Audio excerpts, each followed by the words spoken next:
देखो आज हम क्या करने वाले हैं, आज हम बात करने वाले हैं प्रिज्म की। क्या होता है प्रिज्म और क्या है इसका फॉर्मूला। ठीक है, तो प्रिज्म के आज सारे कॉन्सेप्ट जो है वो क्लियर हो जाएंगे। देखते हैं कैसे। देखो भाई, पहले एक चीज समझो कि जो प्रिज्म है वो है क्या। थोड़ा सा पिरामिड में यहाँ फॉर्मूला नहीं देंगे, बस थोड़ा सा बेसिक के लिए। देखो जो प्रिज्म होता है, जो चीज ऊपर होगा, जो चीज ऊपर होगा वही चीज नीचे होगी। ठीक है, जो चीज पिरामिड में ऐसे शुरू होता है ऊपर जाके ऐसे खत्म हो जाता है। ठीक है, ऊपर एक पॉइंट पे खत्म होता है। लेकिन प्रिज्म में क्या होता है, इस तरीके से होता है, यानी कि जो नीचे है वही ऊपर है। ठीक है, एग्जाम्पल के तौर पर किसी को ले, हम किसी को ले लें, जैसे रेक्टेंगुलर प्रिज्म को ले लेते हैं, ट्रायंगुलर प्रिज्म को ले लेते हैं। तो देखो जो शुरू में है वही पीछे लास्ट में है। स्क्वायर में जो नीचे है वही ऊपर है। पेंटागन में जो नीचे है वही ऊपर है। रेक्टेंगुलर में जो नीचे है वही ऊपर है। हेक्सागोनल में जो नीचे है वही ऊपर है। ऑक्टागोनल में जो नीचे है वही ऊपर है। यानी कि प्रिज्म में जो ऊपर का सरफेस है और जो नीचे का सरफेस है वो बराबर ही होगा, मतलब इक्वल ही होगा, तभी वो प्रिज्म बनेगा। ठीक, ये तो रही एक बात। दूसरा अगर देखें प्रिज्म में, तो प्रिज्म का फॉर्मूला क्या होता है, वॉल्यूम क्या होता है, area of base into height, यही होता है। देखो दो तीन चीज हम देखेंगे कि अगर मान लो रेक्टेंगल बना है, लास्ट में फिर रेक्टेंगल बन जाएगा प्रिज्म है। एक नॉर्मल रेक्टेंगल प्रिज्म है या स्क्वायर प्रिज्म है, तो देखो अगर रेक्टेंगुलर प्रिज्म है तो इसका वॉल्यूम क्या होगा, नीचे का एल इंटू बी और हाइट एच, यही क्यूबॉइड का होता है वॉल्यूम। बताओ,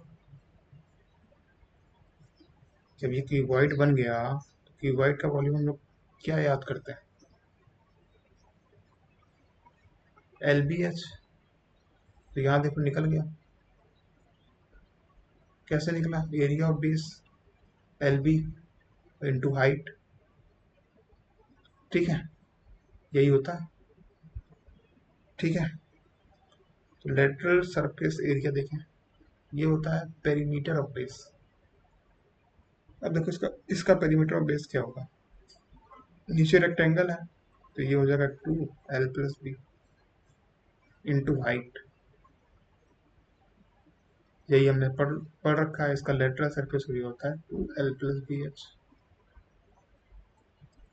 अब देखो टोटल सरफेस एरिया क्या होता है, टोटल सरफेस एरिया होता है ये जो हमारा लेटरल सरफेस एरिया है into 2 into area of base,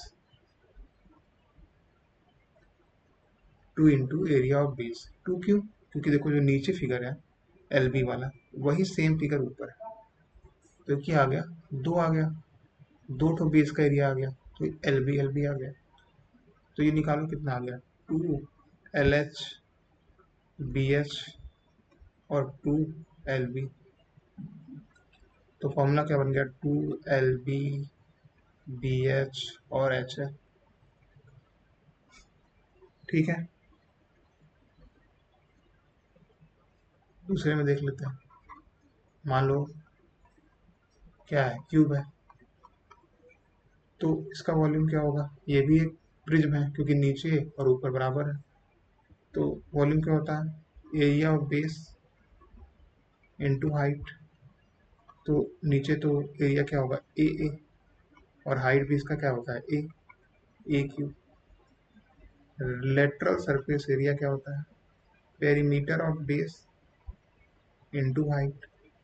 तो स्क्वायर का पेरीमीटर क्या होता है, 4a, हाइट क्या है, ए। 4a²। देखो TSA क्या होता है, टोटल सरफेस एरिया, तो LSA plus 2 into area of base, यानी कि ये हम निकाल चुके हैं 4a², और नीचे का एरिया है a², ऊपर का भी a², तो ये हो गया 2a², ये आ गया 6a²। किसी का भी हम निकाल सकते हैं बहुत आराम से, कोई दिक्कत नहीं।